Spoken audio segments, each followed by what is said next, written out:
Another quick correction, dear friends. Imam Ali would have been about 33-ish at the time of Prophet Muhammad's passing, because he was about 9 or 10 when Islam came into being, and he became one of the first believers. And so there's that. Well, this is last session. I hope you enjoyed watching, listening. If there were any shortcomings, please forgive me. This was not supposed to be a top scholarly type of work, but a endeavor on Guardian's request to present the history from love, respect, and unbiased sources, to create love for this manifestation of God and his message, as has been told to Baha'is to do. I hope it worked. I hope I served it well. It was supposed to be a storytelling style, lecture style class. And I hope many of you would take up the subject and do much better than me. I'm sure many have done it out there. And this was just my offering. Thank you so much. And please spread the word and let's serve it together. Thanks. Hello. Hello, Pa. How's everyone? Good. Is everybody Good. And how are you? I'm okay. Hanging in here. So we want to wrap up with, since nobody sent me any questions or concerns, I think you guys are okay. And nothing extraordinary was out there. I would like to sum up with the how on the personality of Prophet Muhammad for to leave on a real good note. I mean, not everything was good, but this is by William Moore, Life of Muhammad, page 510. I'll read it to you. This book was, this is a Western scholar. This book was published in the 1860s.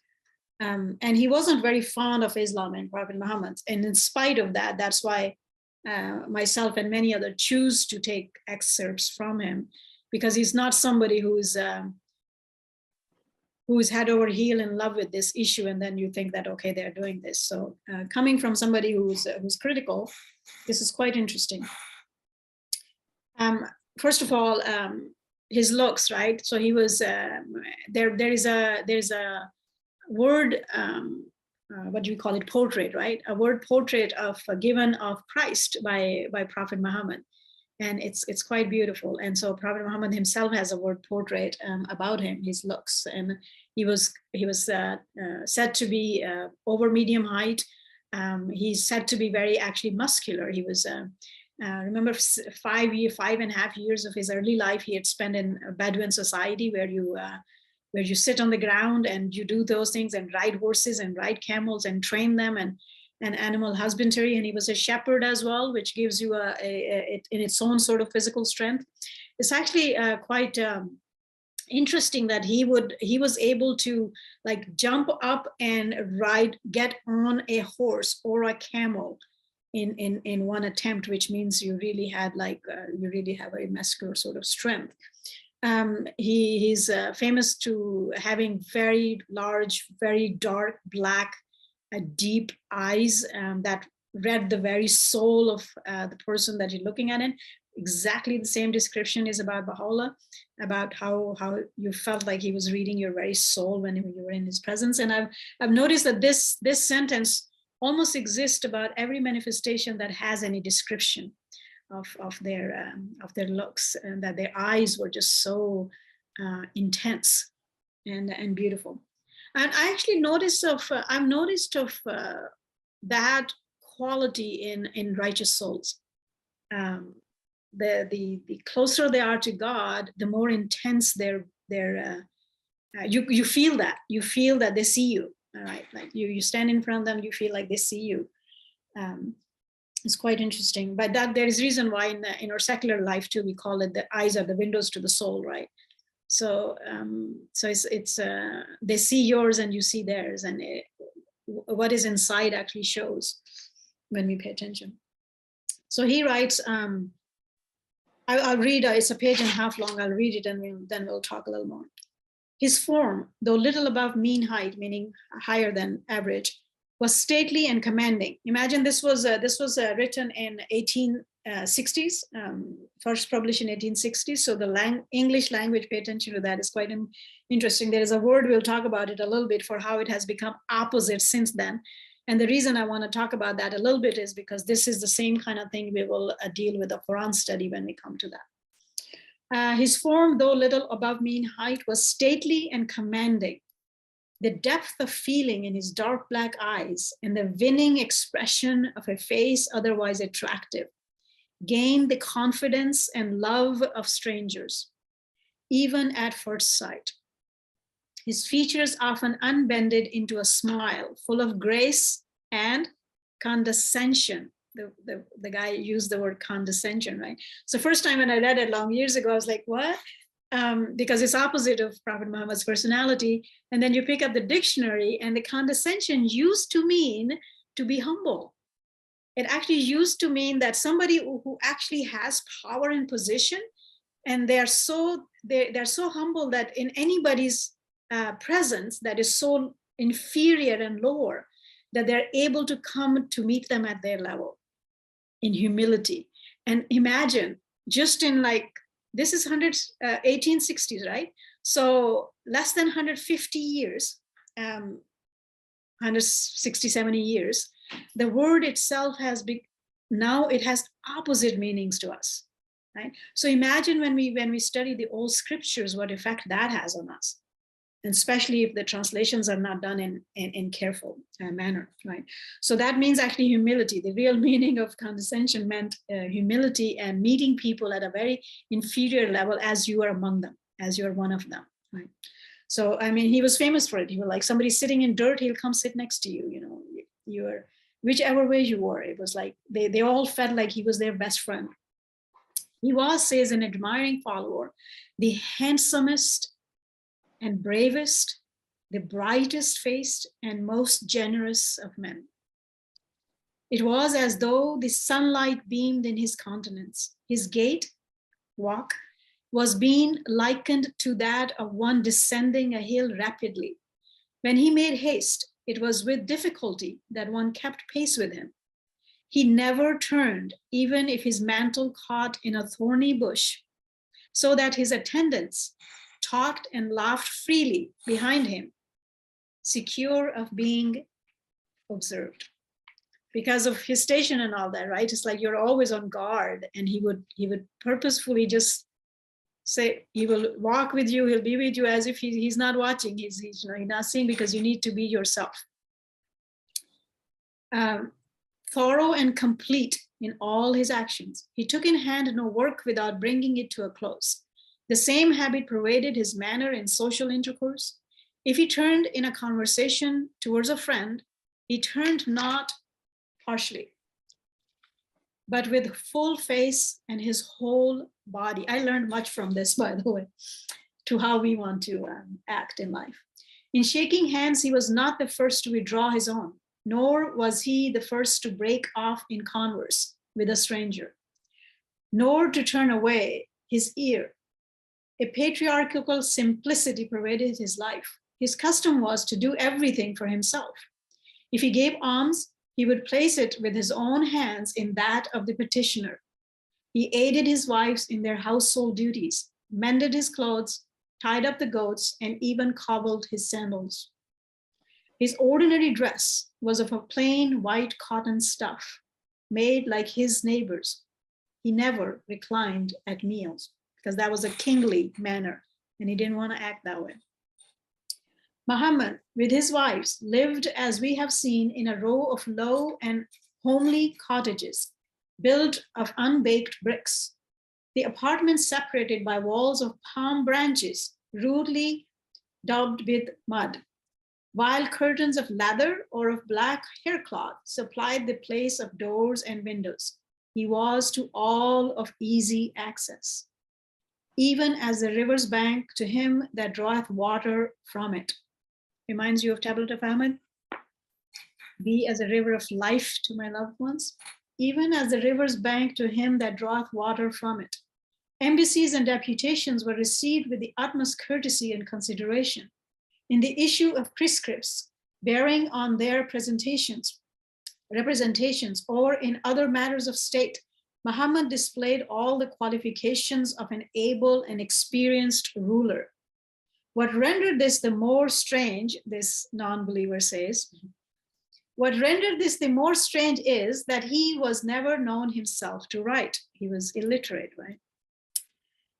A remarkable feature was the urbanity and consideration with which Muhammad treated even the most insignificant of his followers. Modesty and kindliness, patience, self-denial and generosity pervaded his conduct and riveted the affections of all around him. He disliked to say no. If unable to answer a petitioner in the affirmative, he preferred silence. He was not known even to refuse an invitation to the house even of the meanest, nor to decline a proffered present, however small. He possessed the rare faculty of making each individual in a company think that he was the favored guest.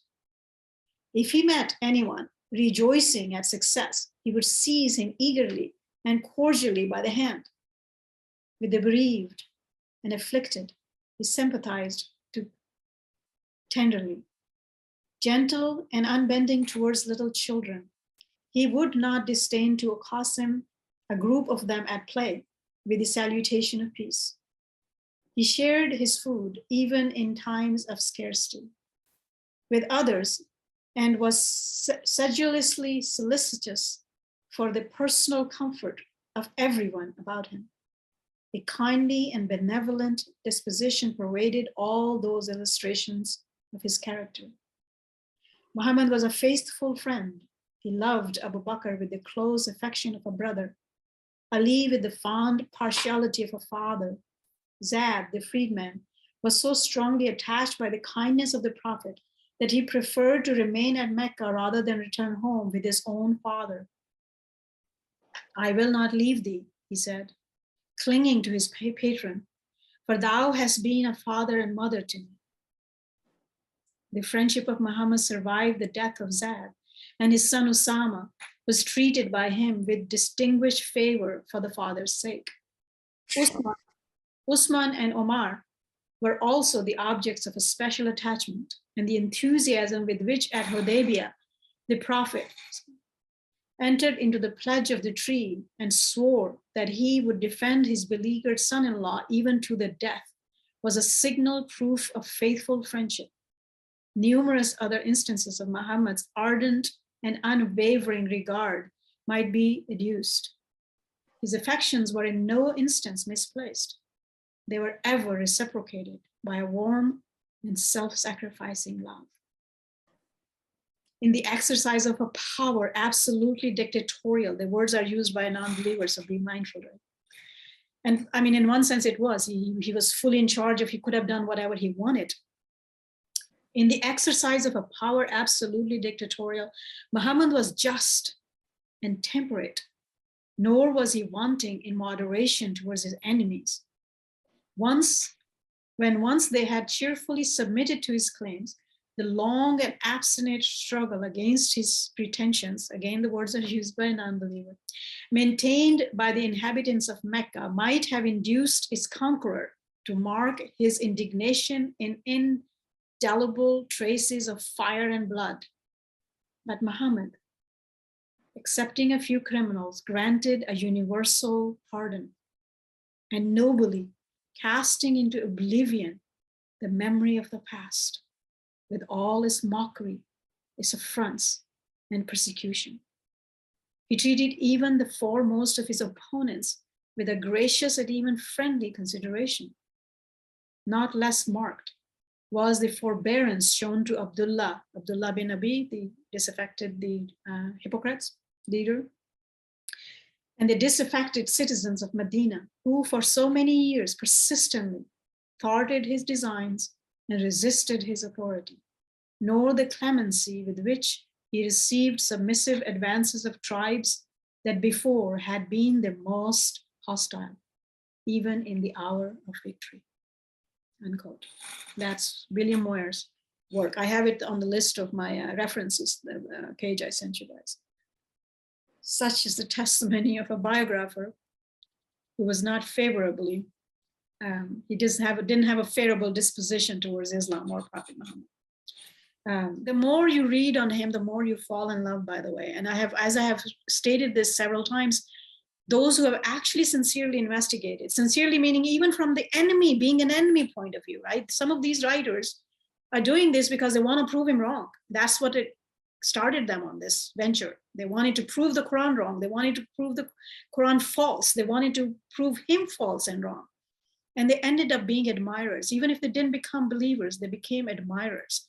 I mean, look at the language this guy's using, who's not in favor.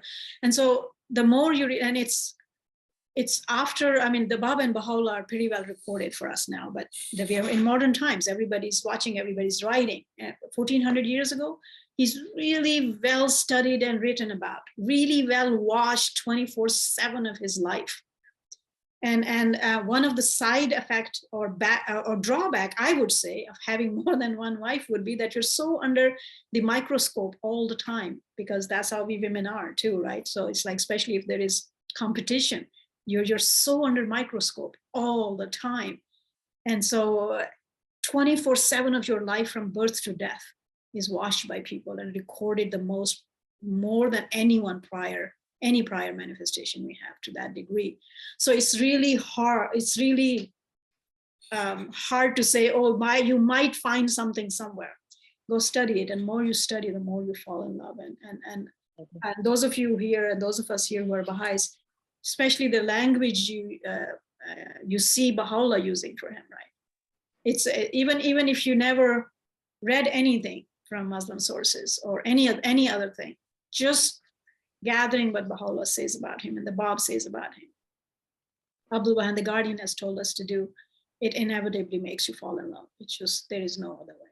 There is no other way. So I hope that you will do more justice to it and continue on this. Some of the stories I'll want to share.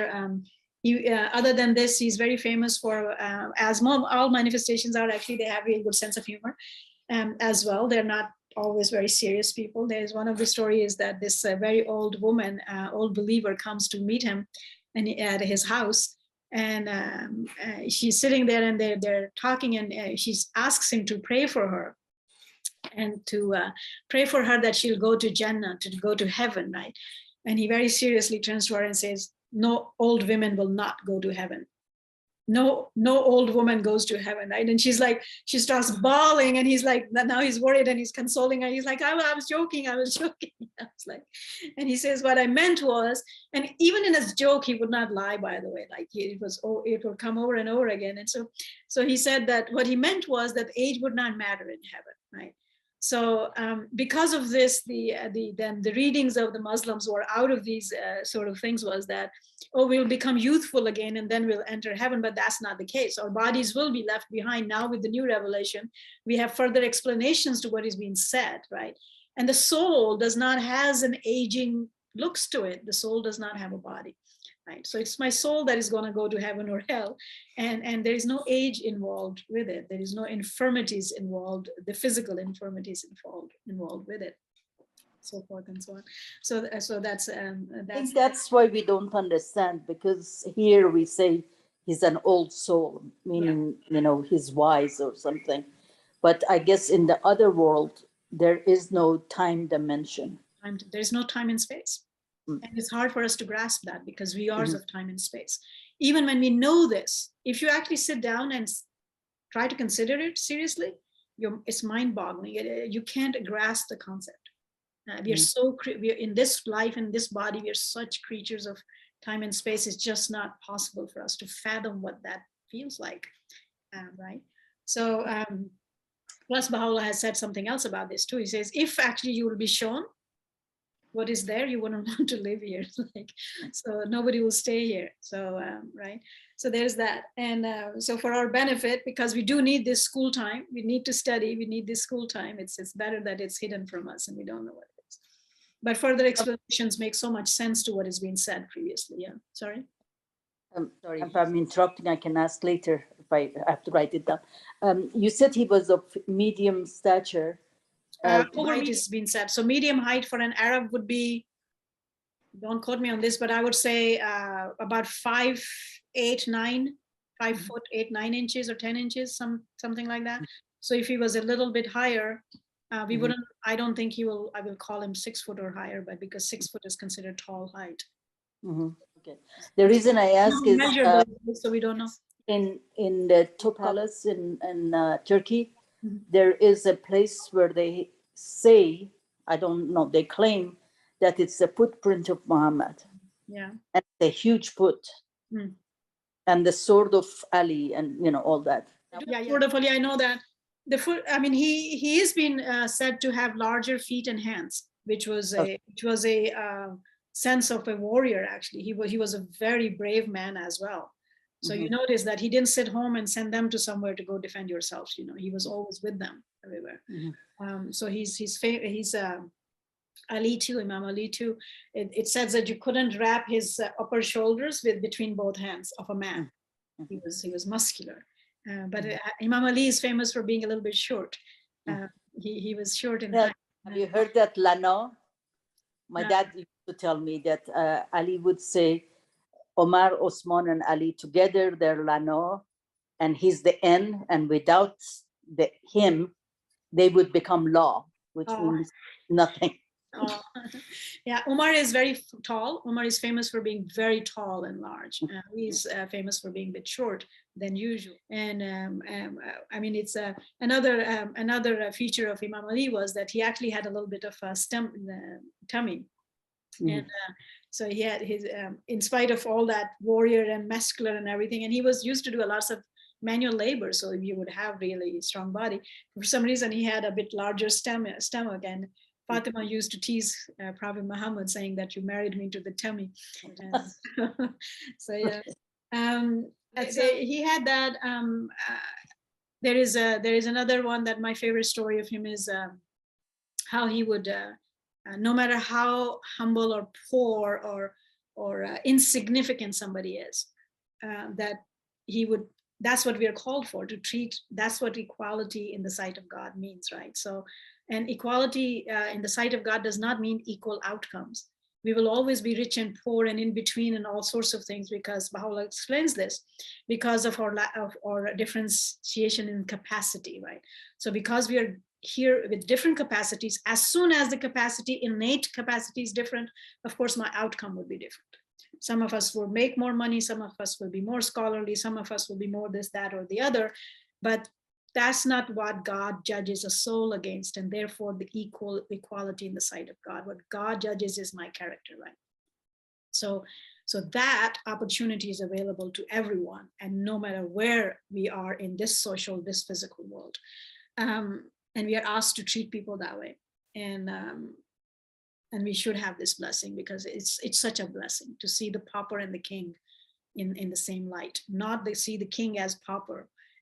But the pauper as king, right? So whoever enters your house, whoever enters your life, they get that same honorable chair as a guest, no matter what their background is, right?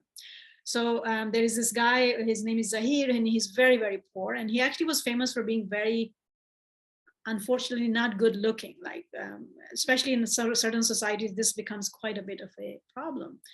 He was not very good looking. He was very, very dark. He was not very good looking, and he was extremely poor. And he had some little patch of land way away from Medina, and he will cultivate to whatever he could. And these are difficult times.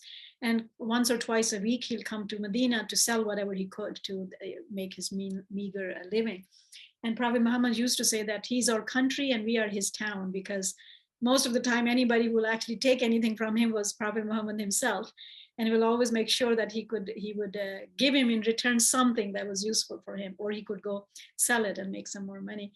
And every time he would come to town, Prophet Muhammad will go and spend some time with him and greet him. And he's walking one day and he sees him, you know, in primitive societies, they still have these kind of, like, people will just have a sort of a basket of stuff and all that, and they're coming and just putting it down and selling stuff. And that's what we're talking about. And he's standing with his little tray, and he's selling some stuff, and it's fierce heat and hot. And Prophet Muhammad sees him and goes behind him and covers his eyes the way you do to the children, right? And Zahir like takes his hands and touches those, and he knows whose hands those are. And so he grabs his own hands on the back and brings him closer and stops rubbing him, because he doesn't have much clothes, so he's not wearing top shirt and he's drenched in sweat. And he's like, starts rubbing against Prophet Muhammad's body, and Prophet Muhammad laughs and leaves his eyes. And so such a way of, especially in a society which is so divided in classes, that's what Islam came to, right? That's what Islam came to. And our world is again the same way, again, right? I mean, some of you, I mean, it just hurts you to see what human beings go through, the way we treat them. So you see this in daily practical life. I don't know if you talked about the story where this old woman was walking somewhere and she had her groceries in hand, and he goes and gives her. He was always famous for this. Somebody's walking somewhere with heavy something, he'll take it and helps you to walk. This is the King of Kings, right? This is the King of Kings, the manifestation of God on this earth, and he'll go and walk you to your door and deliver it with you. And this woman who's this certain woman, he's doing this, and she's complaining the whole time. She's cursing and swearing this man that has moved to Medina, and he's such a trouble, and he's such a this and that. And he just patiently takes her all the way to the home. And by the time she reaches the door and he delivers her stuff, and then she turns to him and she doesn't know him. And she asks him who he was. And she says, I'm the man you were so mad about. You know, I am that person. And so, I mean, who wouldn't follow? Who wouldn't want to sit down and listen to what you have to say when you live this way, right? And we all know to the top Sahabas and stuff, how they were loved and how he loved them. But it was literally to everyone. I mean, somebody will pass away and he'll be like having their children in his lap and he'll be crying with them, right? So I mean, there is one of the boys that became one of the top scholars was given to him as a servant. Remember, we talked about it when he first moved to Medina. A widow came to him and asked him to take her son in under his care. That became his personal attendant. That boy is one of the top scholars in Islam. So some of the early centuries governors and top leaders in societies, in Muslim societies, were ex-slaves. That's how much they were risen. I mean, what we see today, you're seeing after the end of a civilization, after the end and decline of a end line in last days, after the last days are over of a dispensation. So judging what Muslims did and what Islam brought to this world, seeing today what is happening, even then today, I mean, they're not all of that is so bad. And it's quite amazing. It's quite amazing what they achieved in the world. And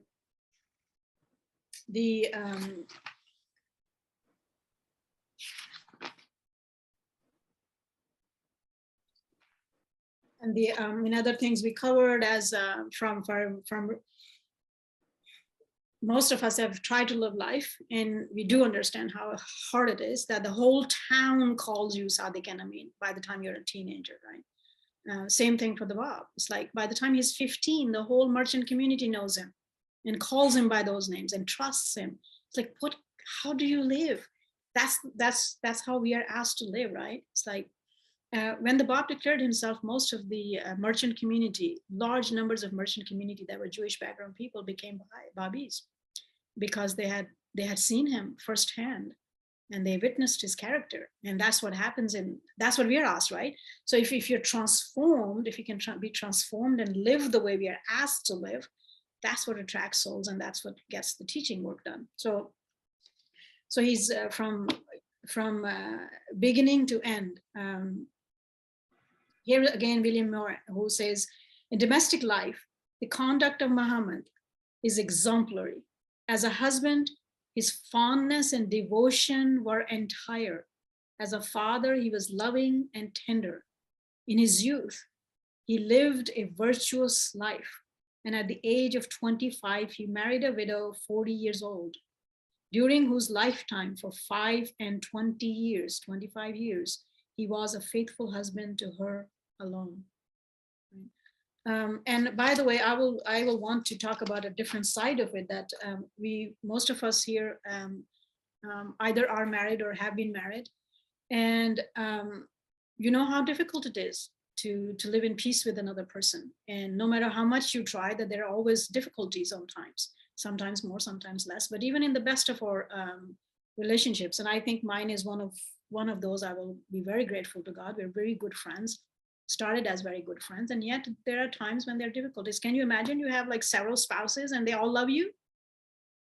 I will invite you to look at him from that angle. And rather than seeing he had more wives, look at that character, that he had more wives and every one of them loves him to death. Every one of them at some point or the other actually claims that it'd rather be her that is injured or died or sick than him. Have you found a person in this life that is that way? You know, it's just, I mean, it's incredible achievement. So I personally look at it from that angle. I was like, oh my God, how do you do this? How do you do that? So another thing that we need to always remember is that not every manifestation had to run a country, right? So there are few of them who did. Not everyone did. And those who had to run the countries as kings or as rulers, or which Prophet Muhammad was became one of the rulers, the subject matter is different. How they have to deal with everything in political life is very different. You must keep that in mind when you're reading the whole history, when you're reading the Quran, what is being talked about and all that and everything, right? So, I mean, in our writings, there are punishments that are really harsh, but we don't have to be called upon them because we're not a Baha'i country yet. So you're not implementing those, right? But if it was within the Bab and Baha'u'llah's lifetime, a Baha'i country, and you were doing those things, then all these people would be standing up in arms against us too. How dare you say this, or how dare you say that, right? But and so for me, I want to remember to not be a hypocrite when you're studying the history, right? So if you are against Islamic conquest, then be against Roman conquest, then be against Persian conquest, then being against all the empires that went around their conquest. If you look down at them and hate them all for that, then do the same here. But don't pick and choose. Just everything else is okay, but not this is okay, right? So it's like so be sincere in studying the history and studying the book. This book, his life, or anybody's life, any manifestation's life. See what's going on around, what was necessary, what is necessary. We have laws that do the same thing that Prophet Muhammad did then. And we don't bicker about those. We consider them just. Right? So I invite those who are here, and I invite those who might be listening to this to turn a sincere eye and a sincere heart to all things considered, and then study them. At least be fair. Be fair to everything that you see in the world, right? And then if you pick the same things and then you bicker about them, and you're bickering about this too, at least I'll have respect for you. But only picking and choosing one thing and not the other, and being total hypocrites in the same breath, is not my piece of pie, and does not really do any good or justice to anybody. So there are many others. I'll send you some notes and stuff on his character, on his personality. But for me, I hope I've done some justice to him as we were commanded. I've loved him, and I love him, and I pray to God that that will stay in this world and all the worlds, and that through his example and that love, we can be steadfast in our life, and through his love, we can love the next manifestations better and proper. And that through his love and his life and his living, we can love him and prior manifestations better and do justice to them, because we're not doing anybody else a favor. You come to that point, it only helps you. It really only helps you. So I do hope that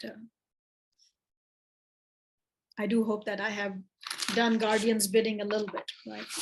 To just some minute degree. And I will read that, and I will stop at that, and I'll leave you to discussion and your question and answers. We started with this. I started this endeavor, I don't know, 15 some years ago. And it was after a similar conversation that it wasn't as bad. It wasn't this one, it was too bad. It was way too bad than what happened here. But if you remember, Liba, one of the classes you said you had some contentions with Arabs, right? Because you're Persian. And It was again somebody like that who said something really, really, really, really nasty. Not only Persian, but I went to a Jewish school. Yeah. So double jeopardy. So it was something that was really badly said, and I was a newer Baha'i actually at that time, and it just about crushed my soul. And I was like, what is wrong with us? So that's what caused me to actually develop these courses and start on that, because I had already read how the faith sees this and what the faith is enjoining on ourselves being as a duty. So this was really sort of very foreign to my ears, that a believer would have these kind of negative things while you're saying that you're studying your writings. So that's what I wanted to touch on this, that even if you didn't investigate Islam, you didn't investigate the Quran, but you just read your own writings, how could you ever come to that conclusion? I don't know. How could you ever have those motivations or any that's why it touches me when Guardian says ancestral biases.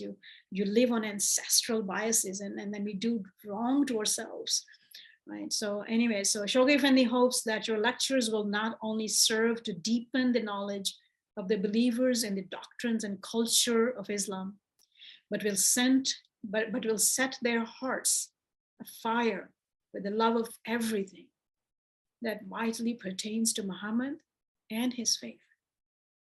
And I want to say thank you too, because those of you who want to come and sit with me during these times, it definitely sets my own heart afire every time I touch it. So it helps me. So I'm happy, and I hope that I've done it some justice. I apologize. It wasn't meant to be a very scholarly class. It was meant to be a storytelling type of touching hearts, firsthand sort of understanding. I hope others will do better things, and lots of others have done better jobs than me. But I will leave it as that and open it up to if any of you guys have any further points, discussion. I would like to clarify something, because I think I gave the wrong impression. Oh, no, you didn't. I mean, I understand. Don't worry. Now, I have nothing against Muhammad. I accept him as a manifestation of God. I know that he came and he did a lot of good and tried to. My dad used to have a saying that he'd say, the only thing God wants of us is that we be human beings. Yeah. And that's the only thing we don't want to be. And that's why we rebel against every manifestation. What I had, or I still have some reservations, is the way that the faith was spread, or the by the Ottomans, or I think they did a big disservice to Muhammad and his the religion, that his teachings. And I went to a class where they were talking about the Bible and the hints in the Bible about Islam. And like when John is telling Jesus about the seven-head, what do you call it? Dragon that came, and that 10-headed beast, yeah. And all that, and they were explaining how things were, and it was very interesting to me that some of it was, they said, an allusion to the Ottomans who came, and the faith that was colorful became faded because of what were. I think it was Ottomans, though. The reference Abdul Baha talks about that those references are to Umayyad dynasty. Yeah, there were 10 kings of Umayyads. Umayyads, because you didn't start with us in the very beginning. We touched on this quite a bit. Mm-hmm. This class, I start 200 years more. Actually, we start at Abraham, but especially Prophet Muhammad's history, we start at 200 years prior. The Quraysh is a top tribe, right? It's a large tribe, and then you have several sub clans under it. And Hashemites and Umayyads are two main top tribes under Quraysh. These two have been at odds for hundreds of years at the time of Muhammad. So to very much animosity level of degrees, because one of them was, the Umayyads are the ones who were the Harbs. They were the ones who handled the war. So therefore, they're more warrior, they're more that type of thing. And because of that, they were wealthy as well. Hashemites are the ones who took care of the Kaaba, and they were considered the holy family of the era. So even though the whole crash comes from one of the sons of Ishmael. So they draw their line there, but within them they have important or sub-important or non-important tribes. So these two were at, and I shouldn't say use the language these two were at it, but Umayyads were always at the jealousy end of Hashemites. So several incidents throughout history has been occurring between them because of this. And the reason was, Baha'u'llah talks about this sense of jealousy that totally is decimating humanity. And so, and you could see that if you have ever found a jealous person, and God forbid, I hope you don't have any flicker of it in your heart. If you find that, bury it so deep and so far. So even though they were richer, they were more warrior-like, people knew them more because they were traders as well. They went everywhere, people knew them, but people respected the Hashemites more. So all of the Arab tribes and even Jewish people were used to come to Arabia for pilgrimage, remember, because the house of God was not, at that time prior to Islam, is considered Abraham's. So all of those who were influenced by Abrahamic religions or Abrahamic bloodline, which is both, all Semitics are, both Jews and Arabs are cousins, right? That's why they fight so hard, I think.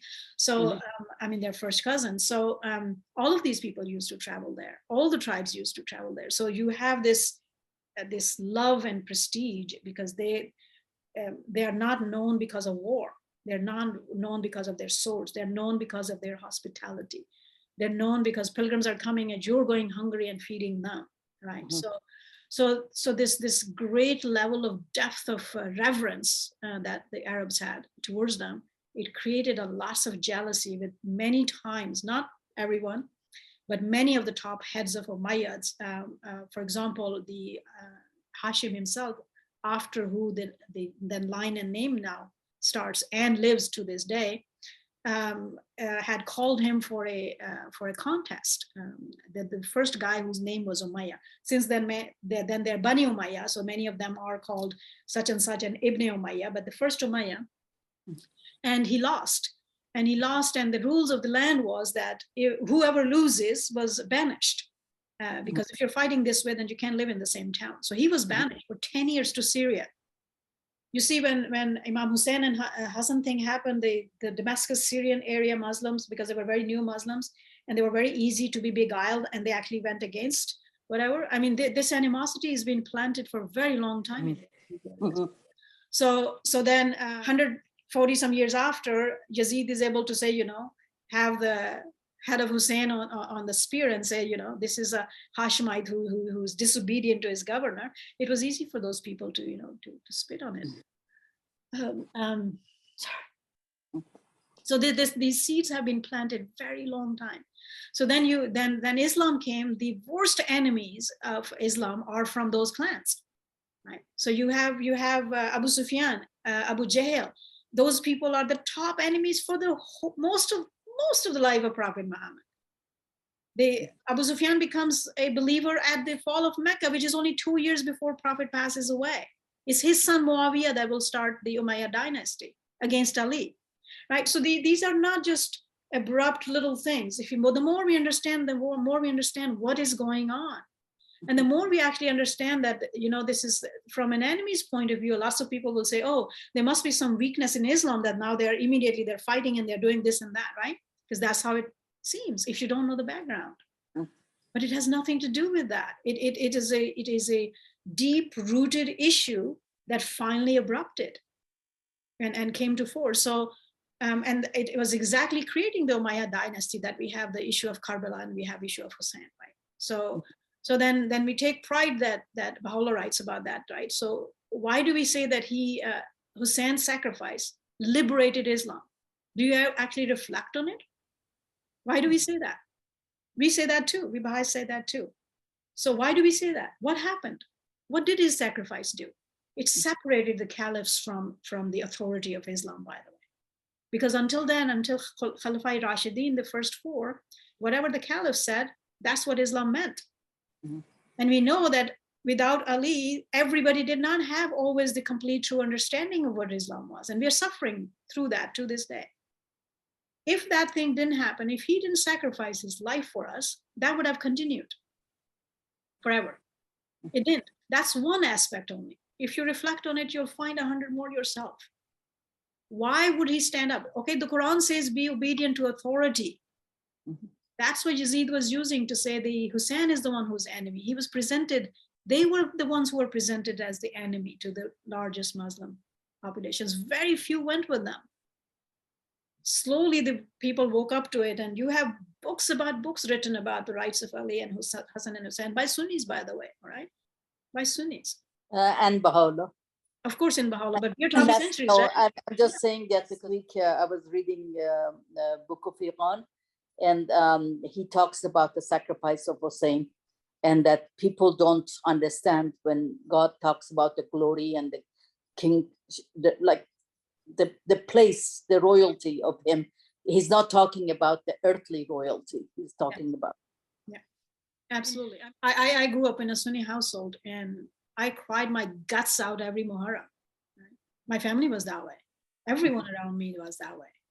So I think I said that in one of the classes, that this depth of animosity between Shias and Sunnis, the way, especially the way the Persians feel and all that, I never felt that until in Baha'i communities, because then I met the actual Persians, and I was like, what? Why are you calling me an enemy of him? I've never been an enemy of him. He's my Lord. I mean, he's my king. I cried my life out for him all my life. My father did, all of my families, and they'll say, oh, it's just you. No. My extended family, my own family, my extended family, my friends, anybody I have known my whole life. Right? You in Sunni communities, a child is born in Muharram, you feel sorry for them.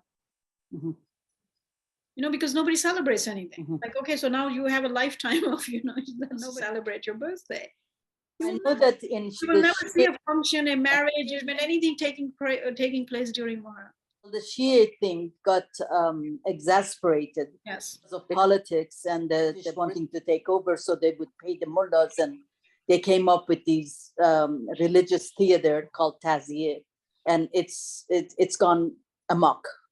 I mean, they've gone away from what Taziyah has been there a very long time, by the way. So historically speaking, the first time the animosities triggered to this level was when actually the Mongols became Muslims. And they are the ones who established their government in Iran. Then by then they were sort of subsiding. Now in itself, it's a very unique miracle, because the guy who's famous in the whole world by anybody's writings, a total tyrant to anybody else. He was pretty good to his own people, by the way, the Genghis Khan. So decimated the Islamic world. And this happened right after Crusades, by the way. So one after another, right? So you have 3 centuries of just bloodshed.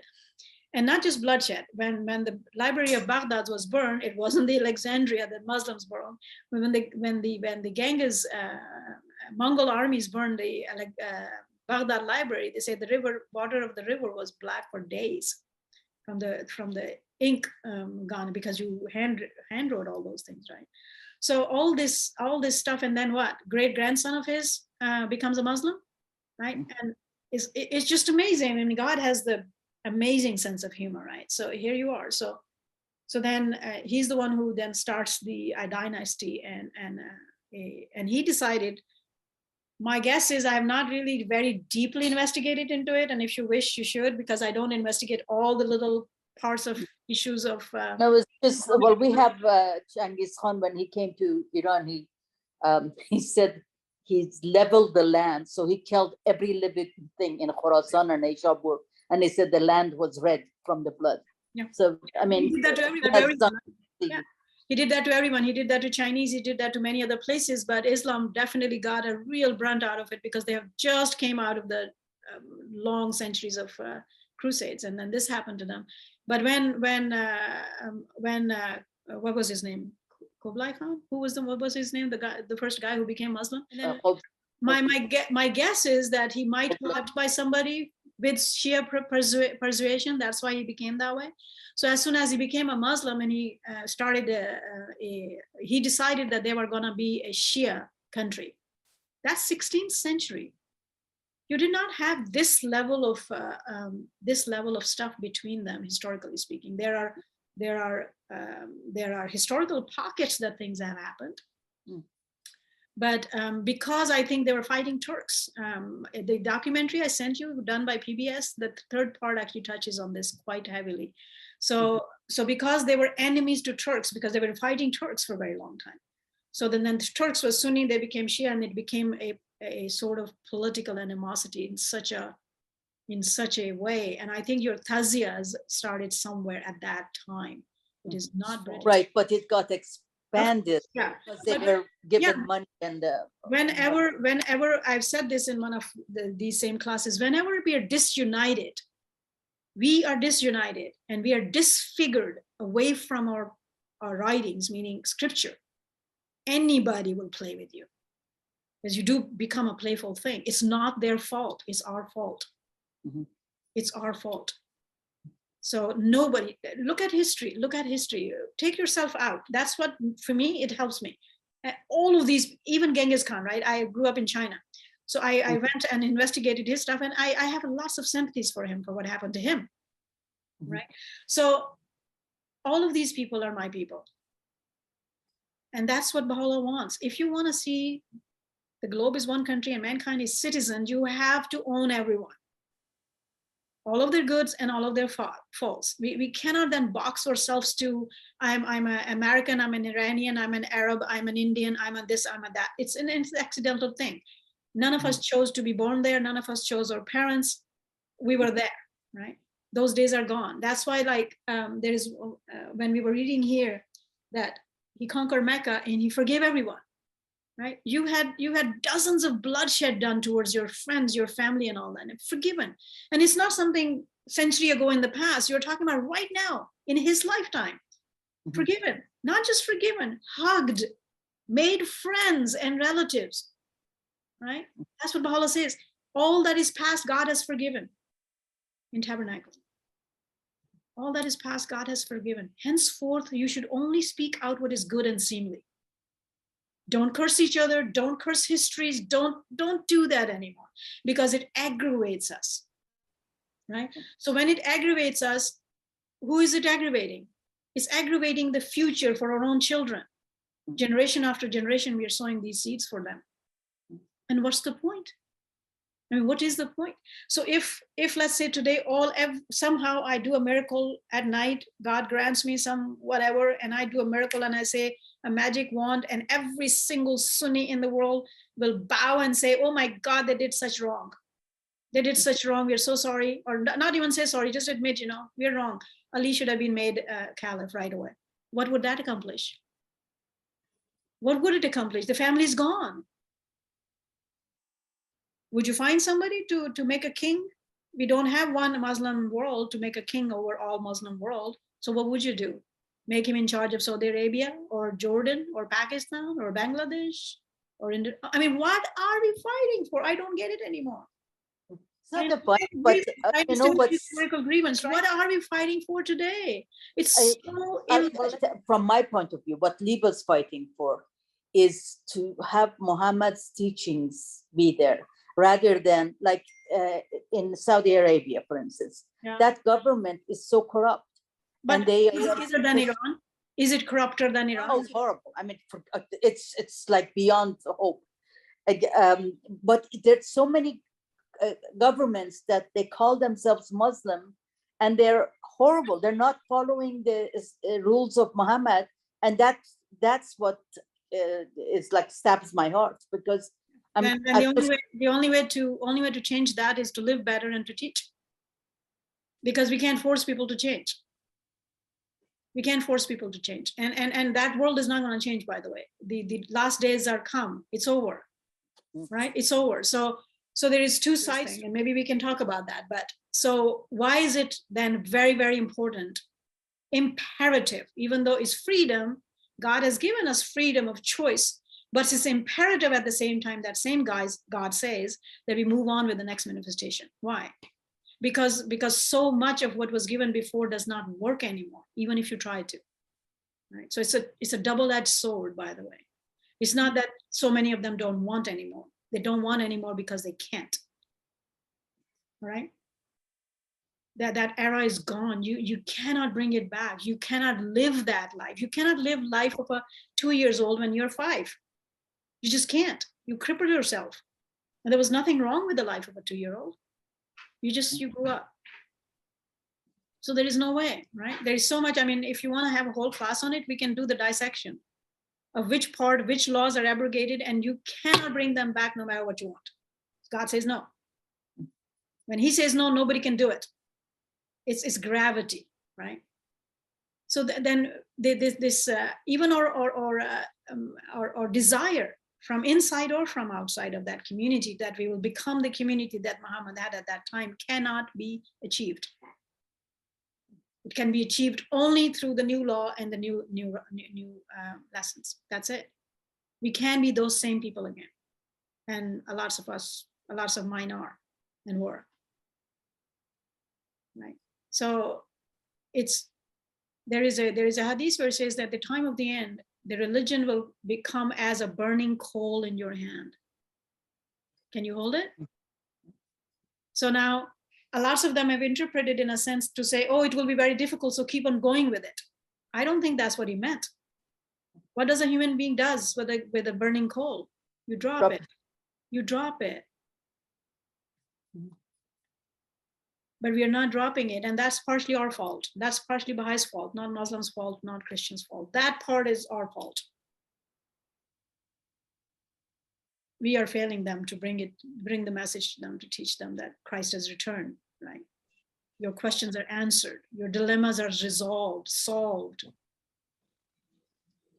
But without that, there is no way. I mean, so forget about us. Look at a comparison between Christianity and Islam. Most of the Christian countries are the highest divorces in the world, and yet Christ abrogated that. Can't live it. Can't live what Christ gave you.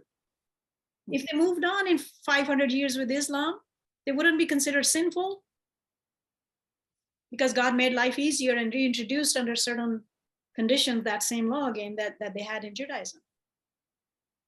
Okay, you wouldn't have centuries of church annulling marriages after 6 children, right? Turning the word of God into a joke. I'm sorry, those who are listening, I don't mean any personal insult or anything, but it is, right? So it cannot be lived.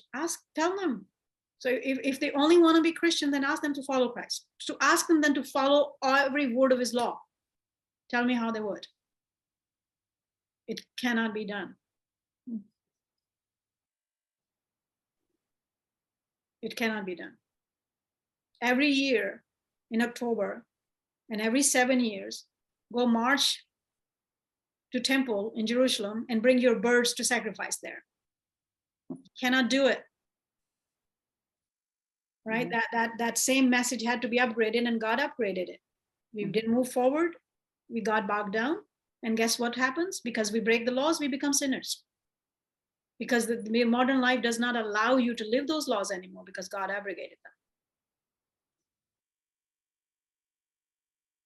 So when the new messages come and the previous ones are lingering, then it's actually majorly the fault of the new ones, because they really didn't succeed in teaching work the way they should have.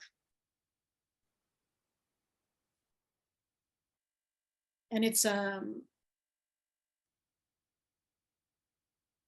tragedy.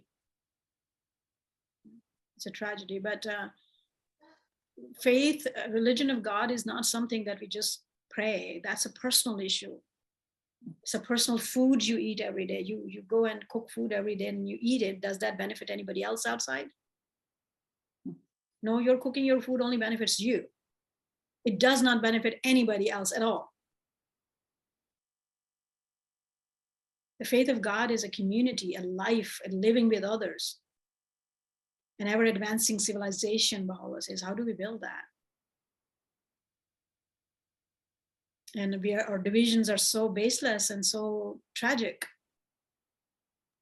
We're Christians, we're cursing Muhammad. We are Muslims, we're cursing Baba and Baha'u'llah. You're Muslims, you're cursing Krishna and Buddha. You're Jews, you're cursing Christ. I mean, what are we?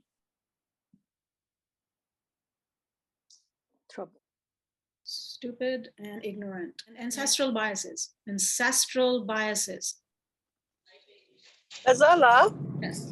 I'm wondering if you can talk a lot, because the world, a little bit, because you speak about, the religions hating each other, but there's such a Not strong religion, the movement, people of religion. or the people of religion, but there's Religions are such a God. strong movement now Yeah. of atheism, of anti-religion. Like, you speak to young people, I spoke to my niece. She Yeah. didn't even really know Christ's name. She couldn't like remember his name. And among the young people, there's such a a negative slant to religion as a whole. They can't do. So what sort of approach do you take there? Because it's not like the people of religion hating other religions. It's like they just want nothing to do with any of it. We are taking right now. There is no other way but the one we are taking right now. Coming to the actual books and studying them, finding out what religion is. Knowing the outside problems and asking them, where are your solutions then? Tell me. Do you have a solution for me? If you have a better solution for me than Muhammad gave at his time, or Christ gave at his time, or Baba and Baha'u'llah gave for this, I'll come with you. I swear, sincerely. You give me a solution to this globe's problem, my personal life and everything else around, you give me a better path to walk on than this timely manifestation has given now, and every manifestation has given at every single time in history, I'll come with you. One thing I want all of us to understand is that we must learn a lot of compassion for these people. They are not denying the actual truth that is out there. They don't even know what that truth is. They're denying what you and I do, and rightfully so. Right? It's the believers that cultivate atheists, by the way. I'm a firm believer of that. It's the believer of every faith that are cultivating atheists in their communities.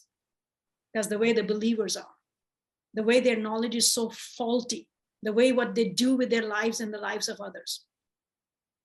The way your understanding of God is. The God they don't believe in, I don't believe in. I can't believe in the God they don't believe in. We have made a mockery of religion. The believers at large have made the mockery of religion. Why would anybody come for that? What did Baha'u'llah say in Kitab-e-Gan? Transformation, man, transformation. If you cannot be transformed yourself with the revelation of God, then manifestation's whole life and work is futile, the word he uses. Futile, useless.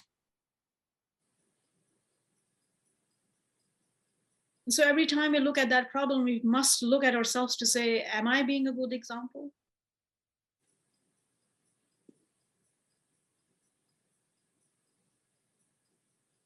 I mean, we can all wear all sorts of jewelries, right? And put the tags on ourselves.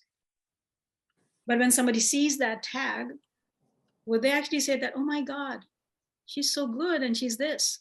Would they say that? We must think about that, right? Yeah, no, good answer.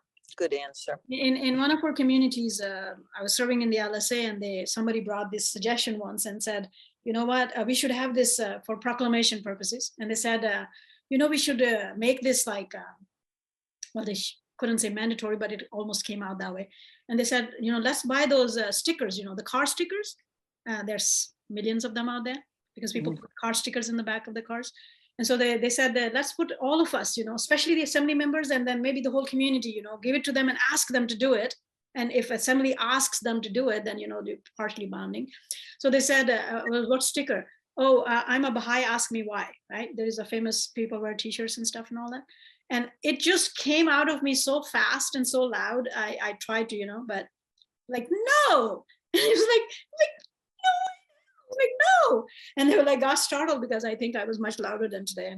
But it wasn't a reflected sort of answer. It just came out. And they were like, why not? I was like, it's a terrible idea. They're like, what? I was like, okay, I'm actually one of the better drivers, by the way, not hooting my horn or something, but I tried, because Baha'u'llah says we must be obedient to the laws of the land. So that applies to everything you do. So if you're driving, I commit mistakes, but it shouldn't be a witting mistake, right? So you might ran a stop sign because you didn't see it in trees or whatever, or maybe you were totally distracted at the moment, but it shouldn't be wittingly done. If you saw it, you should stop. That's what your law says, right? So in general, I'm a better driver. Nonetheless, I'm a human being. And I was like, so you want everybody to know who I am. You want me every mile of my driving to act as a Baha'i 24/7 when I'm out on the road. Because that's what it entails. You want me to put that sticker back of my car? That's what my thought process should be at every single mile I drive. Right? The one who's seeing that sticker behind me, would they say, oh my God, look at that? Is that, are you willing to do it? Are you able to do it? And if you're not, then no.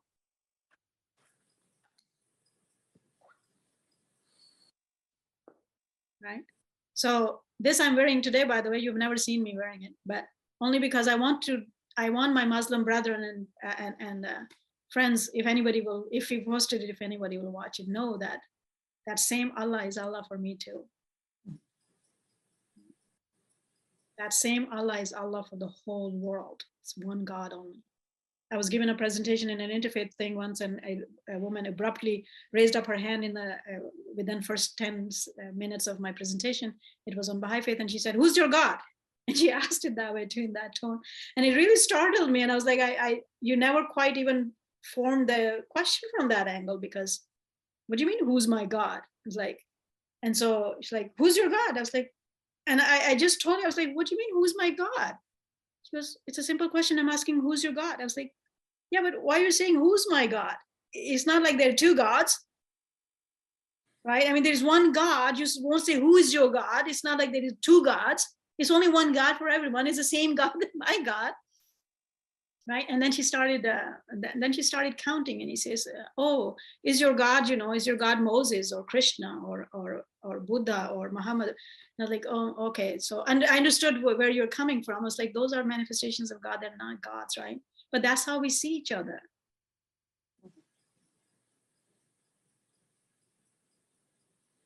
And we're so idiotic about it. I mean, like, if you're speaking Sanskrit, of course, you won't have the word Allah.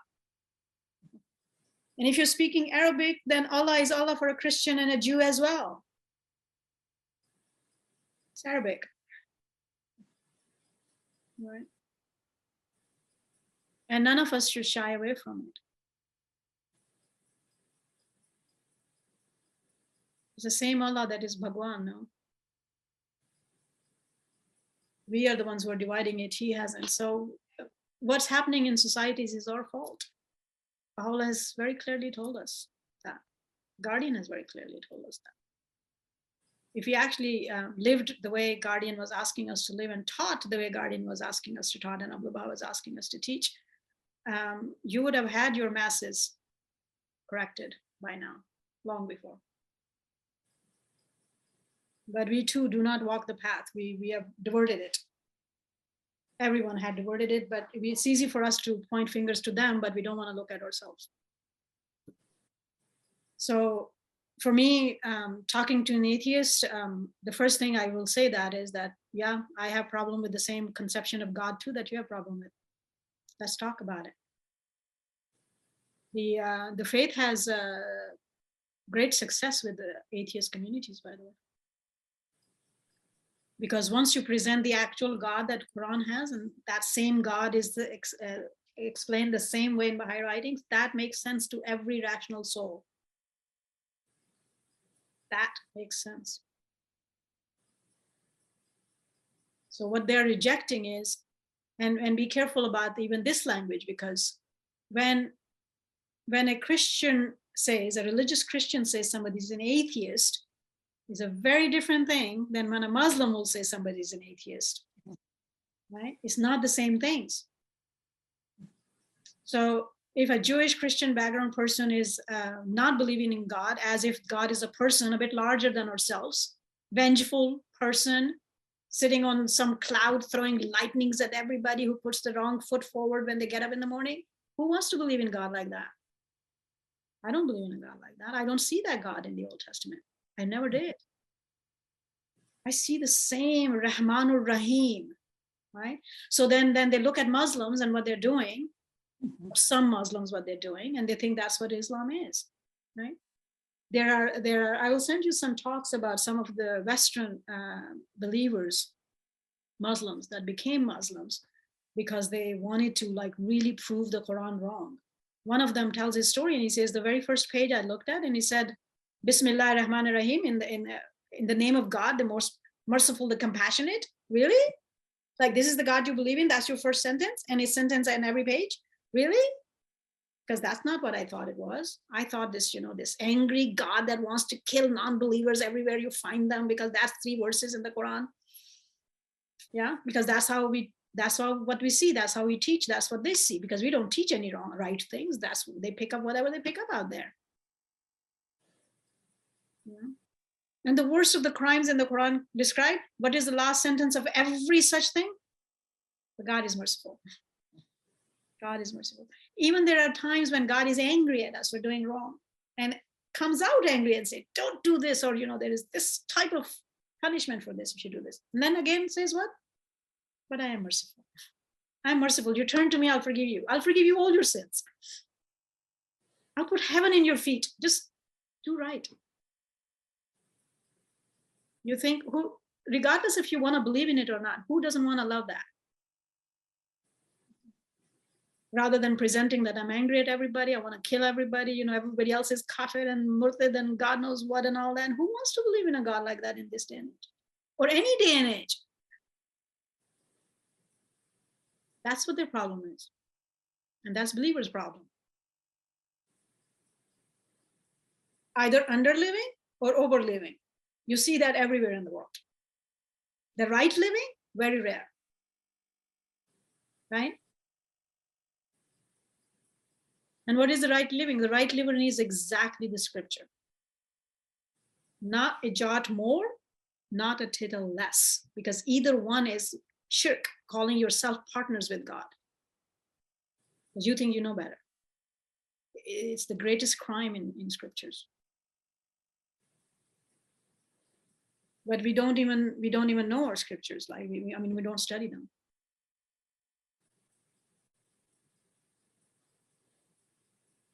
And I will reassure you that those who claim that I have studied the Quran, I will promise you they haven't. They read it maybe. If they studied the Quran, and have contentions. If they have contentions, they have not studied the Quran. I'm sorry. You can't have contention if you actually studied it. It's beauty. It's beauty inside and out. All the scriptures are. First time I was 13 plus when I opened the Bible, because Muslim didn't care much about studying of that, and even though my father kept it in the library, when I opened on the Sermon of the Mount, I cried to my knees. Like, wow, same God was talking there that talked to me in the Quran since I was 4 years old. Much later, I opened up Bhagavad Gita and I cried to my knees. And yet these things are coming to you through several of translations, and the original words are not there. And yet, as Abdullah says, and I bear witness to that the essence of God's love and word is there.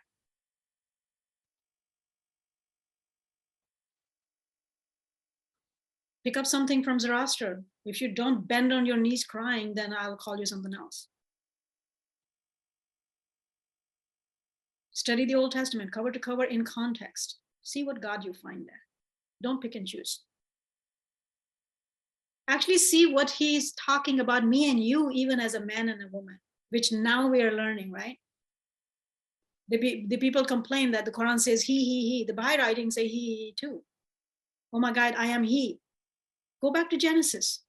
Very first Genesis. I created Adam. I created him, male and female. We both are him. Mm-hmm. We divided it. We don't understand that. And we have claims and we have grievances and we have angers and we have. It's like 2-year-old throwing a fit over God knows what. All the way back there. All the way back there is there. Why didn't we see it? Why don't we see it? And when it's taught wrong, why don't we stand up and correct it? Why don't we defend the word of God?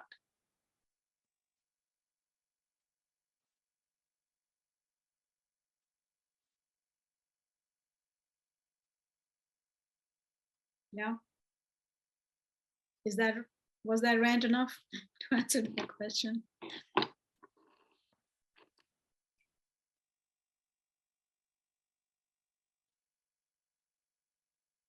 Nawa, are you still there? She left. Yes, I'm here. Sorry, it No worries. faded out. Sorry, what did you say? And then I said, was that rant enough to answer the question? that was a very good rant. Yeah. Yes, I fully agree. And actually, I remember thinking that the same thing. I remember giving a talk like 10 years ago and saying, why is atheism on the rise? I say it's because people of religion don't follow their religion. So it was good to remember what I already said too. Not only just that they don't follow it, those who follow it, as I said, it's either overdoing or underdoing. Right. And among all of them, by the way, even in Baha'i life, okay? So underdoing or overdoing, and that turns people away. If I tell somebody that God wants you to not tell a lie, and they caught me 5 times telling a lie, why would they listen to me? God says, treat everyone equal. And here when my servant comes to the house, I am like, why are you sitting on this chair? Eat in your own plate. You think somebody, it doesn't matter if they can't see it. It seeps out of our souls. You think the same person will want to go out and teach these lofty things God is teaching, and anything will have effect? Baha'u'llah's promised that. He says, if you don't align your own lives, your words will have no effect. Everybody has words, man. That's the problem. Rahia Khanum wrote a very stern letter to us. Was it during the second retirement of the Guardian, I think? I think. But I can check my dates later. To the believers. And it's heart-wrenching. It's if you have the book The Daughter of the Prophet, it has that letter in it. I mean, I'm sure it's available other places too. And I mean, it's available in the ocean and everything, but that's the book that quotes it too. And I'm paraphrasing, but she asked something. She said, she asked the highest this, and she says, your guardian just left today, and he was heartbroken. Do you understand what that means? She said. Do you understand what that means? That your guardian is heartbroken? The sign of God on the earth is heartbroken because of our actions, because actions or inactions. And she says, he asked me this, and she conveyed this. And she said, when he was leaving, he asked me this. The guardian asked Bahia Khanum this. And he says, what is it that the Baha'is are so proud of? What is it that they want to tell the world? What are they telling the world? We have 2 manifestations. Everybody has a manifestation. What do they tell them? We have scriptures, volumes of scriptures. Everybody has scriptures. What is it that they're teaching the world out there? What are they telling them? If they're not transforming their life according to what they've been taught, they have nothing to offer. Nothing to offer.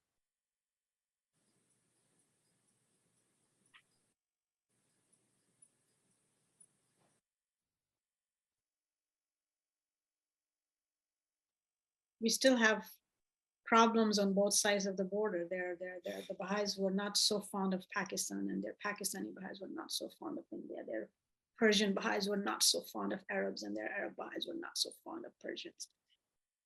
What are we doing?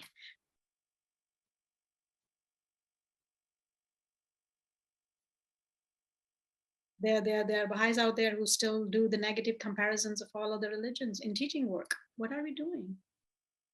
Well, they didn't get it right. Their women were doing this and that. They were doing this or that. Look what we are doing. What are we doing? Am I like teaching the word of God by insulting the word of God? Because all of the word of God is the same to me.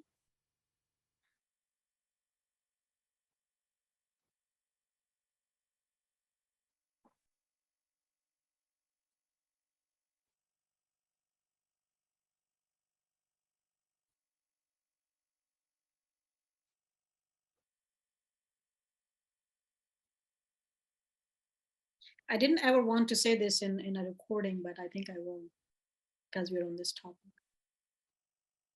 Because it's easy for us to see other people's problems, and we close our eyes from our own problems. And therefore we are always in problems. Somebody said that in my presence, and I don't want to name them. Somebody very important said that in my presence, that we should not promote and study the Igan.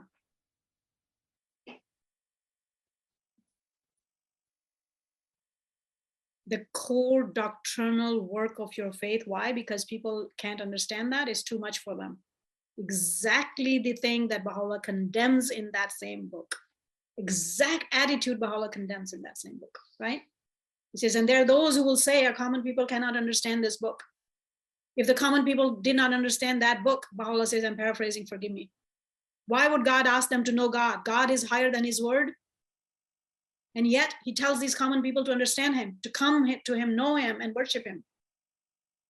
And then there are these people who are telling you the common people cannot understand the word of God.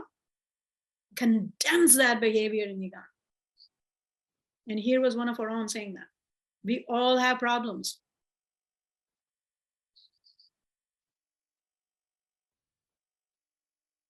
"20 people on the table did not stop the person.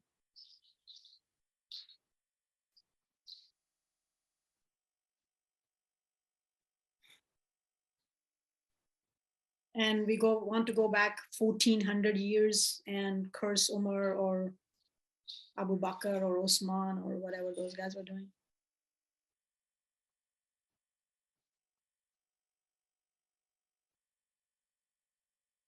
And so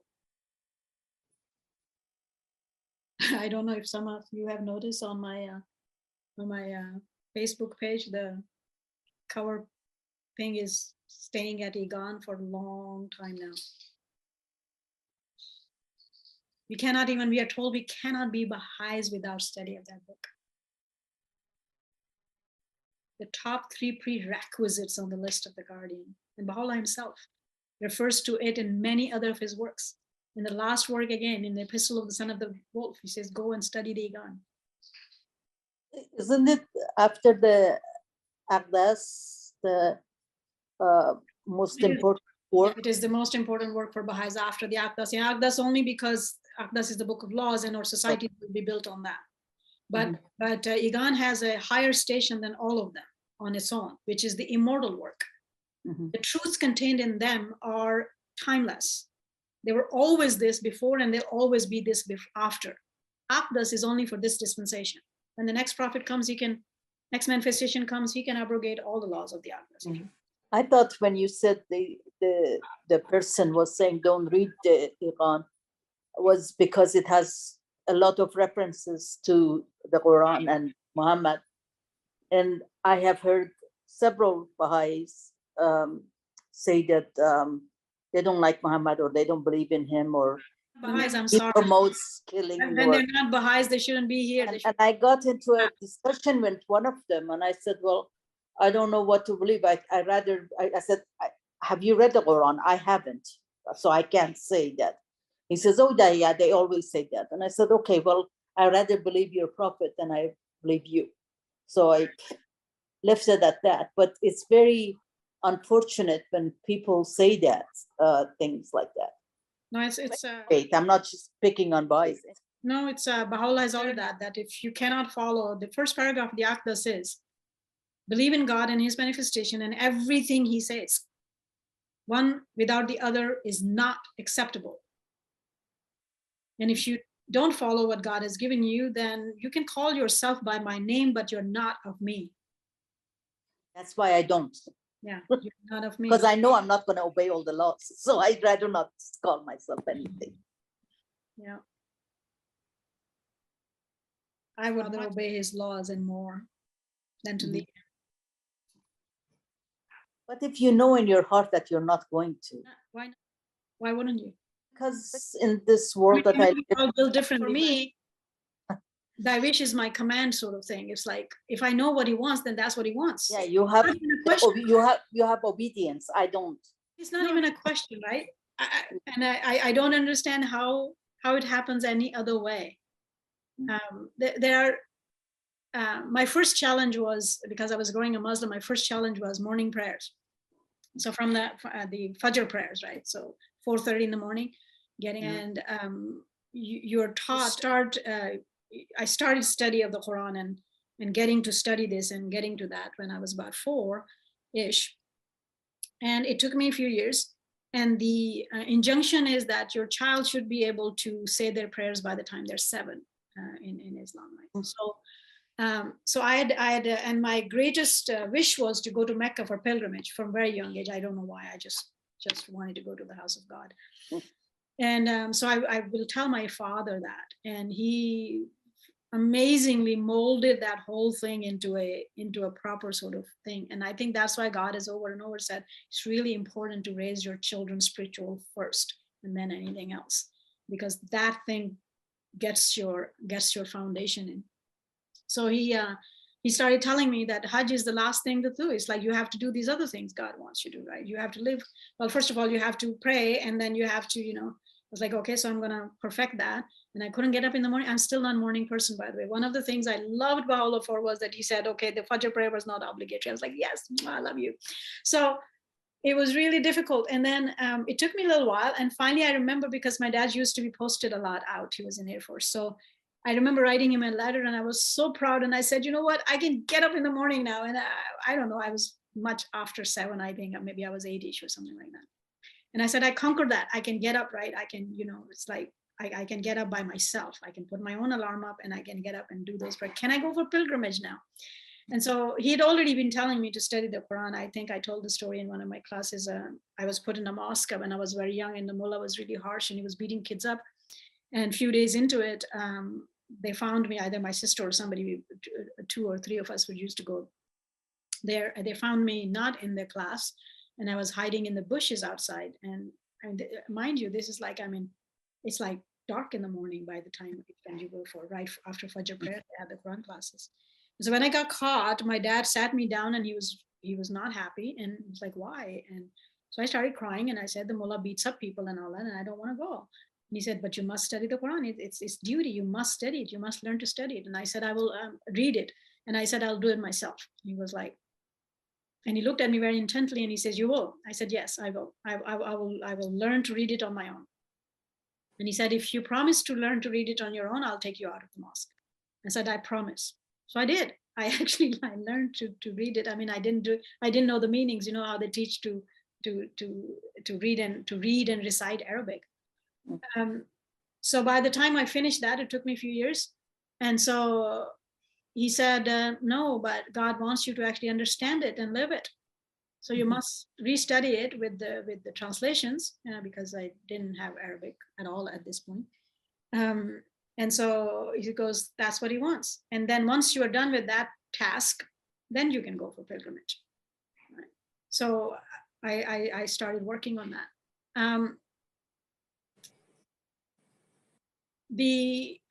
I believe the love of God initially came to me as a love of a person, because I didn't understand God, but I loved my father very much, and he was very much in love with God, and very rational soul. He was the very rare of those kinds that don't live less and don't live more. Very keen on that. So if you do more, he's like, nope, God doesn't want you that. He just asked for this much, stay there. You did less, well, you kind of did less. But he wouldn't force you into it. For a long time, I kept on asking him to wake me up for the Fajr, to wake me up, to force me to get up in the thing, grab me from my bed, and he was like, nope, I'll call on you. If you don't teach yourself to get up in the morning, that's between you and God. I'm not going to force you to get up from your bed, right? But I've never seen him missing one, ever my whole life, right? So it came with that at any point you learned you were doing something that he had asked otherwise to, your whole being was just so ashamed of it. So what I'm trying to say is that many of things took very long time to accomplish, that he's asking for this, and it took very long time to accomplish. but not wanting to do that was just never occurred to me. I don't know why. Is it because of you saw that example and that was inculcated in you at a young age, or whatever it is? And to this day, I often say it out loud, and I believe I'm able to say that I don't commit witting mistakes. If I know I shouldn't do something, I will not do something. I do commit lots of mistakes, but I just don't know that it should have been something else. Because even your understanding and study of the scripture grows with your life, with your days, with things done and not done. And when those consequences come up and you get back to those verses, your understanding changes because it actually glares in your face for where you missed it, or you didn't do it, or you did it wrong. And so you change, and it's lifelong school and learning. But having an open desire not to do it, I don't understand that. I don't understand that. Not the desire not to do it, but it's the knowledge that you're human and you're going to. But that's different. That's very different, my love. That's very different. And, you don't stay away because of that. Sometimes willfully, like a little fibs. Like I'd rather say. Well, some of things I was right. Like, for example, when it comes to human interactions, those are the most difficult, right? There are people who hurt you. There are people who wrong you. There are people, I've had terrible things happen to me. And yet God says, do this. And that gets really difficult, really difficult. And I'm not saying I don't fight with him on times. I'll think, I just don't want to do it, right? I'll say that to him in my moments of those. But then next morning I'll get up and I'll try because I know it's good for me. He doesn't get anything from it. I know it's good for me. And one thing that made sense to me from a very young age and still does is that I never really wanted to live here. I still don't want to live here. I never wanted to live here. I never was afraid of death. And I understood that this life is really, really short. I thought here on earth or I live here in this life. And it's I understood from very young age. I don't know why. Maybe again, it influences every story. I cannot draw back to something why that notion came to you. But some of it because of that love that you saw in a perfect person that was living a life, and then attaching your thing and loving God from very young age. I just wanted to be with him instead here. And so I thought, for the longest time, I thought I won't live beyond 30. When I turned my thing. When I turned 31, I was realized I did not think I would live beyond 30 because this notion inside, it was so strong that I just didn't need to be here. I don't want to be here. So I understood that life was short, physically speaking, in this earth. But I was told that before even I've had memory, that my soul will live. I will have a life of eternity. And that life of eternity will matter based on what I do here. I think it's something we must teach our children, to live a responsible life, because otherwise it gets lost and it's so difficult, so difficult. And so at every moment, no matter when things get really difficult, and someday if we sit one-on-one, I'll tell you how difficult things have been. So when things really get difficult, my soul remembers this, that it's a moment, it's a twinkle of an eye. No matter how hurt you are, no matter how much you're bleeding, no matter what happened to you or happening to you and will continue to happen, one thing or the other, it's a twinkle of an eye. 70, 100 years of this life is nothing compared to eternity.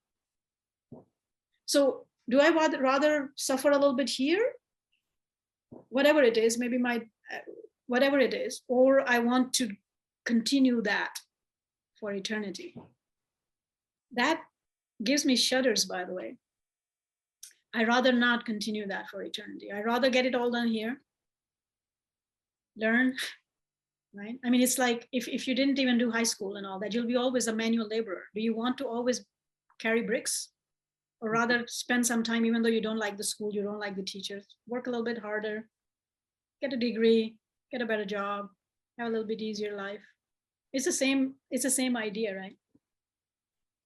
It's the same idea. It's important what we do here. It's been told us thousands of years, thousands and thousands of years, and 124,000 manifestations suffered at our hand to teach us this one lesson, that this life is important. This is your school time.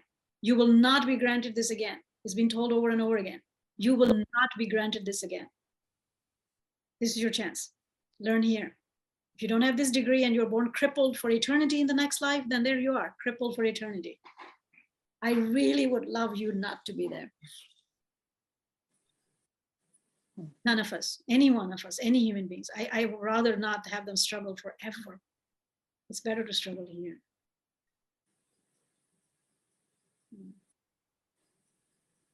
So we all have different challenges. I have my own. We all have it in one aspect or the other. But if it's not your desire not to follow, then don't leave him. Mistakes, he's Rahman and Rahim, remember? He's the most loving, the most compassionate God. And he says, you walk one step towards me, I take 10 towards you. And I have witnessed that. I would be nowhere without him. When he says those lowly that we raised in the land, I'm totally that. My favorite prayers is the one that in the middle, it's a short prayer. In the middle of it, it says, Faraj lano bal fazl bal ihsan. And I love that because I trust his fazl and ihsan much more than my deeds and my thoughts. Just be with him, try it. Try it. There is nothing like it. The Guardian speaks about it, and I'll bear witness to that we need to have a taste of it. Once you get that taste, you don't want anything else in this world. I swear to God, I'm here and I'm doing all of this because he wants me.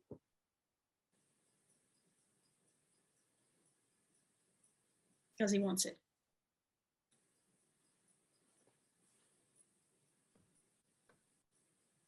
I would rather live in the top of a mountain in one piece of cloth with something in my hand that has his name on it, and I'll be good.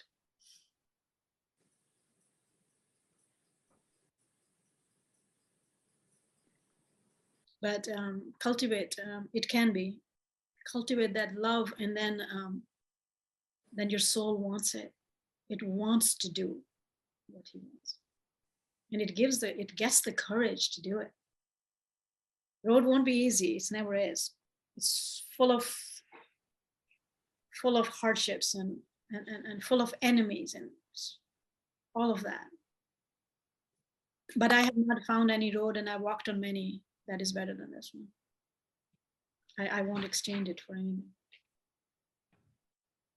It's that story in Igan Baha'u'llah tells of Imam Jafar, right? Imam Jafar's servant, actually, who came to him and he complained about his poverty. He was so poor. And Imam Jafar told him that you are the richest man in the world. What are you complaining about? And he said, how am I the richest? I don't even have a single coin in my pocket. How am I the richest man in the world? And Imam Jafar says, don't you love me? He said, yea, I love thee, O scion of the prophet of God. And he says, wouldst thou exchange this for 1,000 dinar? 1,000 dinar was $1 million today. Would thou exchange that for 1,000 dinar? He says, nay, I will not exchange it for the world. He says, how anyone who possesses this can be poor?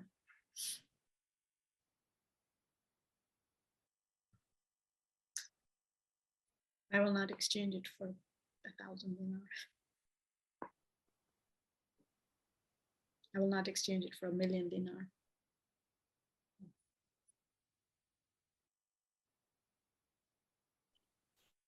But it's hard. The one I love, I kill, he says.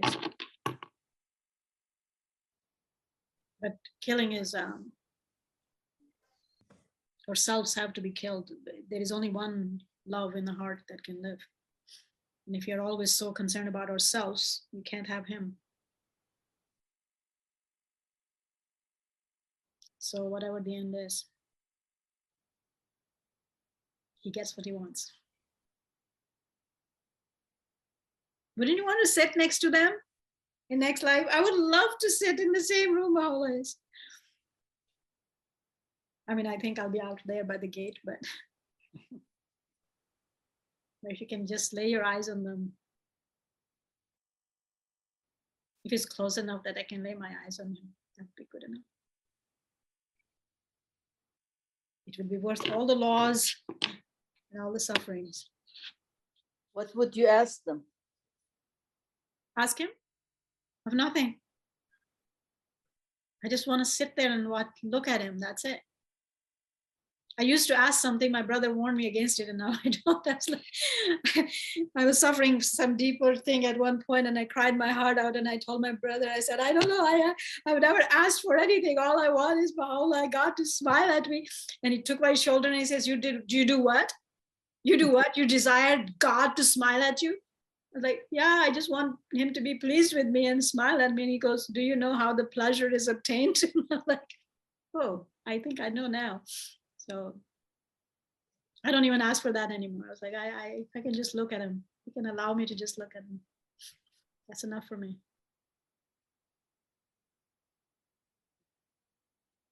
There's no asking. He has answered everything already.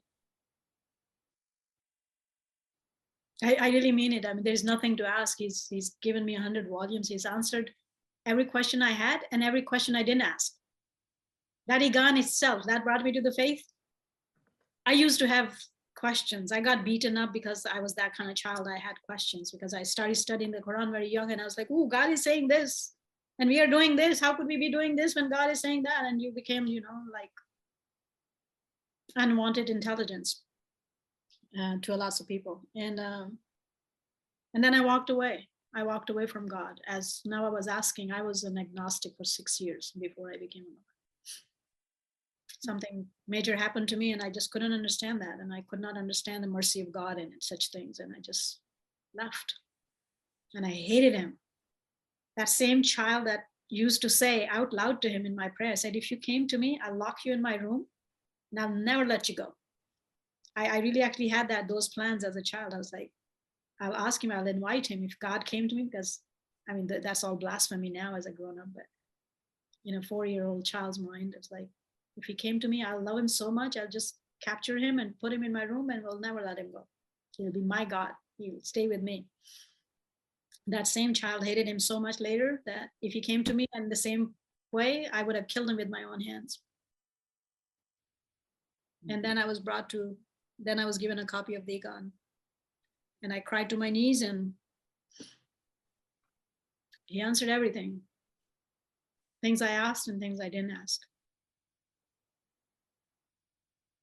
Things that I wondered about in the depths of my soul and never uttered the words about, he answered. There's nothing to ask him. I just hope and pray that he lets me do the work to the last breath I have here. And that he's pleased with it. That I didn't cross a line. That I didn't leave anything behind that might hurt him. Or his word. Or his people. That I don't become one of those that they quote and hurt each other after.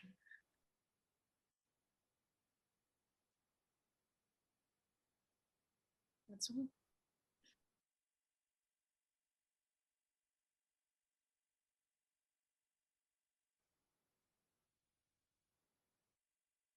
Know what you're saying, Ghazala. When I was a Christian, I was absolutely miserable because I couldn't believe that God just loved these particular people and hated everybody else in the world. And I just couldn't stand the concept of God, that you had to love him, otherwise he would torture you.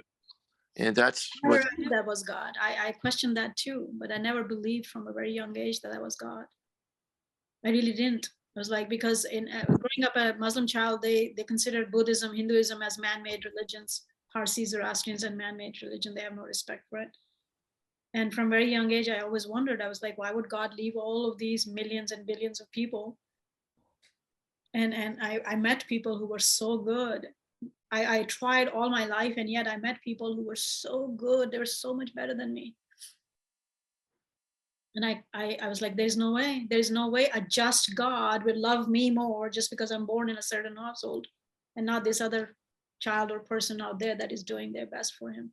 And then when I started studying the Quran, I saw that God doesn't say that. God says anybody who's righteous will go to heaven. And what now is you have doctrines now in Christianity, which aren't really true, that they just say this magic prayer and you're in. and that's not true. That you have to show kindness towards people and stuff and follow God's rules. You just can't magic prayer and be in. We're talking about that. We often turn the whole of religion into this personal ritualistic prayerfulness. Most of the communities are doing that, including our own. And that's just your personal part of your own food, eating your own food. Yeah, you're enjoying that. Do as much as you can. And at least as much as that is asked. But that's for your personal stuff. That's not doing the religion. He has asked me to live this life in a certain way, to do certain things, to build a certain community, to build a certain household, to build a certain relationship. Am I doing those? I have duties as a mother towards my children. If I am a mother, I have duty towards my husband. My husband has duty if he's a buyer towards me. My children have duties to me and I have duties to them. I have rights and I have duties. I have responsibilities. Are we actually doing exactly what he's asking us to do? Or are we just living willy-nilly whatever culture has taught us? But we are praying really deeply and that will make me go to heaven. You know what the Bob says? And I had that from a very young age. I didn't care about heaven or hell at all. Still don't. You can imagine my surprise when I see that prayer from the Bob who says this. Don't worship thou God in such wise that, even if thy compensance is hell or heaven, I'm paraphrasing. Heaven and hell both bow down their heads in front of God. It will be shirk actually to desire something else than God, because those are his creations. And I understood that from a very young age, and I don't know why, but I did. I used to tell God, I was like, I don't care wherever you put me. I want to do right because I love you. I used to say that out loud to God. I want to do right because I love you. I don't care if you put me in hell. If you think I deserve hell, then that's your prerogative. You made me. I don't care. I was like, I thought asking for heaven for your good deeds were business. Religion is not business. We're not doing business here. Love is not business. Or as Khayyam, the Persian poet, says, if you give me heaven or hell, that's just my reward. So where is your generosity? Yeah, where is your generosity? Ghazala, I have so I'm going to 5 minutes early, if that's okay. Yeah, I have. But I wanted to say thank you so much. Quickly, I want you guys to. Oh, hello. Hi. Couple of things. Hi. Send you the breaking books. up. I think that's why I'm off the picture. So we have almost a month off in between before we start on the Quran class, right? So get the books, please. If you don't want to afford the copy, I send you the link to the Nook thing, which is just, I think, $2 or something like that. Get that. It's just that the same language makes it easier. It's not my top favorite thing, but we need to be on something. I've heard some mixed reviews about this guy. It's like, it's just matter of like, we will be discussing things actually what the Quran says, but of course all of us can't read fluent Arabic. So it doesn't matter. It's just that we needed to have, and he's one of the most famous among Muslims. So it's good to study it. So when you are actually conversing and stuff and all that, it's helpful. My favorite is Muhammad Asad, but he's really, really expensive. So that, and I want you to write a page and send it to me, please, in my email for what you actually gained from this. If it gave you anything different than what you had before, or how it improved anything.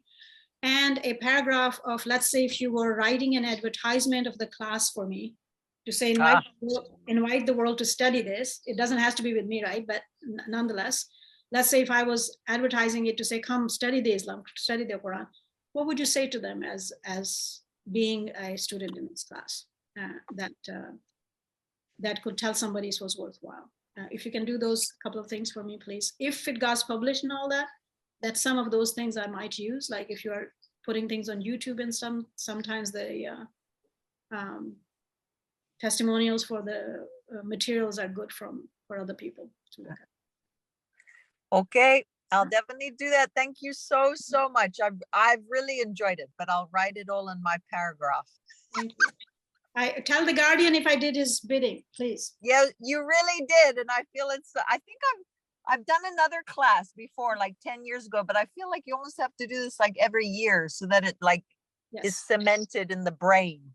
Otherwise you forget so much. I mean, I have a basic knowledge a lot more than a lot of people, but then when I do the class, it's like, oh, there's so much more. You could just keep going and going and going. So Well, that's why the prerequisites Guardian created, and this is one of them on the list, by the way. I do it once a year, all of them. wonderful. Well, thank you so much. I'll see you. I will email, but please put it in the chat as well. If Okay. you will re-put your requests so that I can write it down Will do. and make sure I do it. Will do. Okay. Thank you, everyone. Bye. Thanks so much, Ghazala, for everything. Thank you. Very welcome. And I look forward to hearing from you what you want me to do Yep. or is helping you edit something. Okay, I'll send you one of them as sample and see if it works. So Okay, I'm thinking maybe we could do something like where I can put it in something up on a web page that's secure. And Mhm. so you could sort the thing, it's a database lookup by paragraph. yeah, okay. So that would be the best thing, is to help you in some type of computational stuff. Yeah. And I could Mostly, see if mostly it's like a lot of times we had, like, let's say if you are asking questions and something, your faces go there. It takes time. So if we can clip off that and leave the answer there only, it will lower down the length of the class time, which is better for the audience outside. So those kind of things I needed to, so it'd be like video editing. yeah, video editing. Thank Okay, you, Ghazala. Thank you so much for your time, I'll for see your what I can do. efforts, for your knowledge, for everything. Thank you. Thank you. Ghazala, is there some way you can tell me what type of recommended Quran I should find in a readable form? I will email you, Han. I forgot, sorry. I sent it on the text one, but you told me the email and I forgot. I will send you the email tonight. Okay, thank you. All right. All right, Thank guys. you. Good night. Good night. Thank you. See you. We'll see you in the Islam class, right? Yes. Yes, I mean, Quran class. It is all Islam here. Good night. Thank you so much. thank you so much, Ghazala. Thank you. All right. Love you Bye guys. bye. All right.